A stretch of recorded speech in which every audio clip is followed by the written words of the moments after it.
Hey y'all, welcome to another video of Fabric Hobble Garage. In today's video we're going to do a little something different. I'm going to show you at least my personal experience of having a budget and buying the necessary tools for working at a tire shop or just a shop in general. So it's pretty, like I said, just a pretty basic list of everything that you'll need. Now, first things first, obviously we're working with the tire shop. You're going to need an impact. This is the only tool at least at first, I think, that even though, yes, you might not have a whole lot of money, this is the first thing that you should at least don't be super cheap on, because you can get cheaper ones.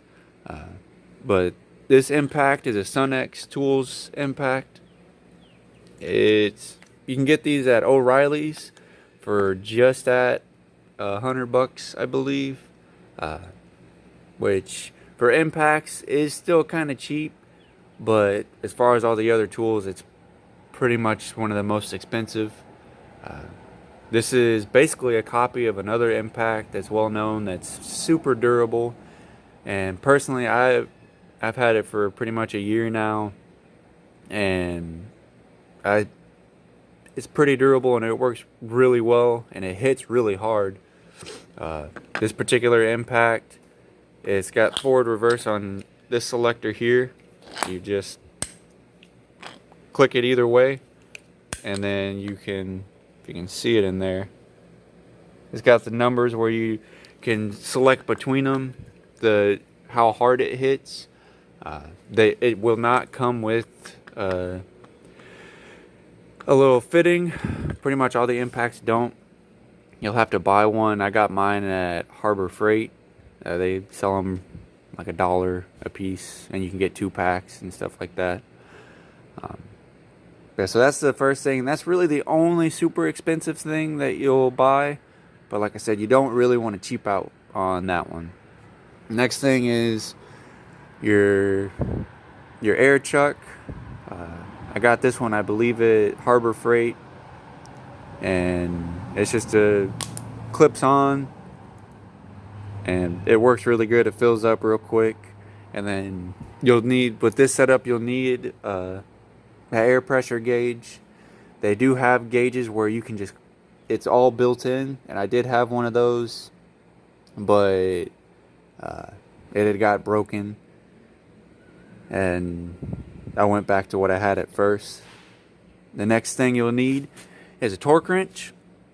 Now this one was gifted to me from a coworker that was quitting, but I had also bought one before, and it's a Harbor Freight. It's a Pittsburgh, and it works just fine.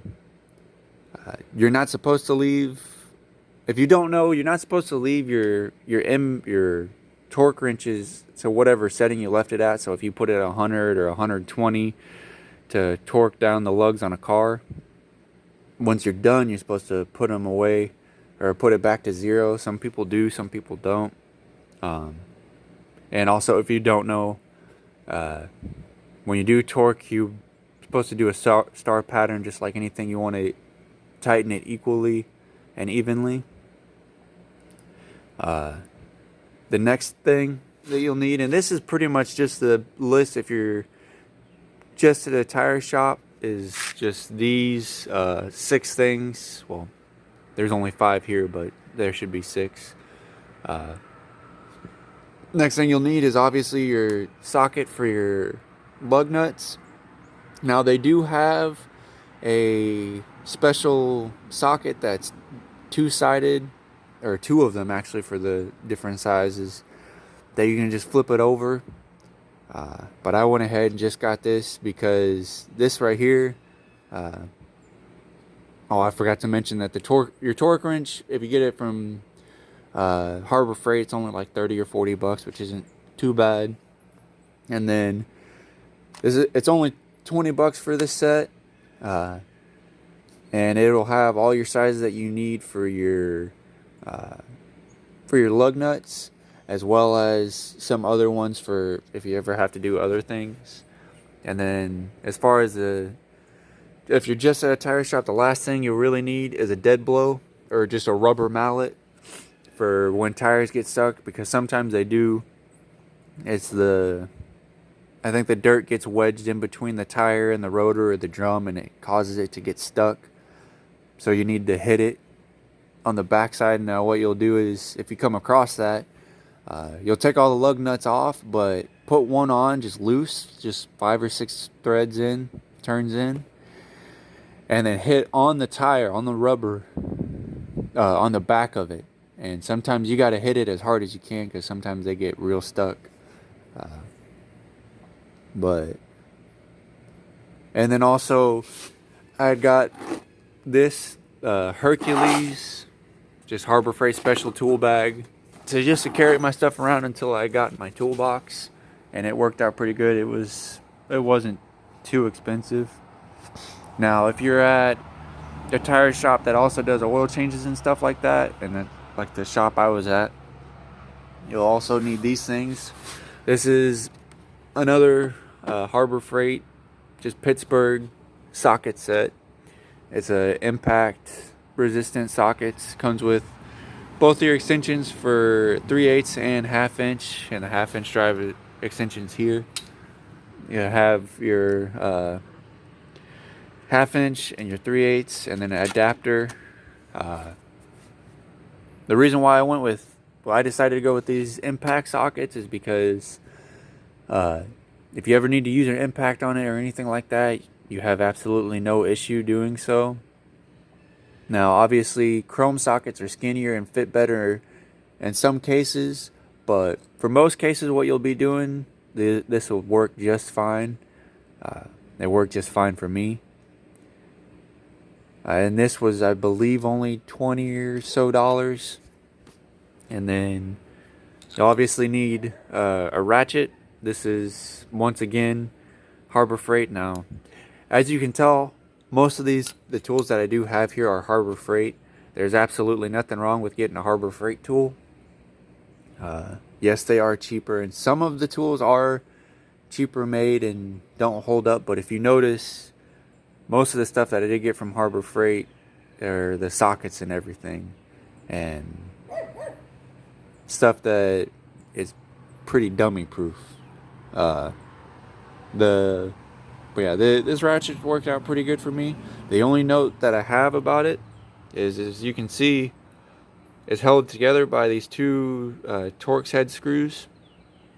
These will back off without you realizing it, and it'll start to cause play and wear on your ratcheting mechanism. What I recommend you do, as soon as you get it, take these screws out and put some red Loctite on them and tighten the crap out of them just to make sure they stay. Besides that, it's been working just fine. And then you'll need just a couple of these special oil sockets, or these oil filter cartridge sockets. This one here is for Toyotas.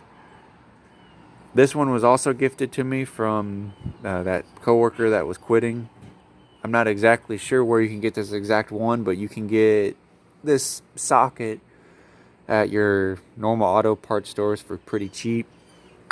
And then this socket here is for I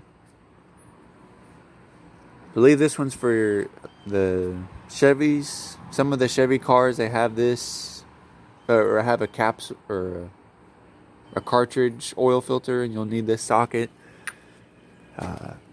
And then this last socket, I can't remember which one this one goes to, but it's just one of them. This is 1 16". This is 1 1/4". And then this one, like I said, it's a 6-point socket. The part number is TOY 640. I believe that's the part number. But you can get these at your O'Reilly's and everything. But yeah, so that's pretty much everything. If you have any questions, let me know. If you liked the video, drop a like. If you have any questions or comments or anything y'all want to see, or any more tips or anything you want to know, just let me know. And if you like the channel, subscribe, hit that notification bell to stay updated on all the videos, and check out the other videos if you'd like. And I'll see you in the next one.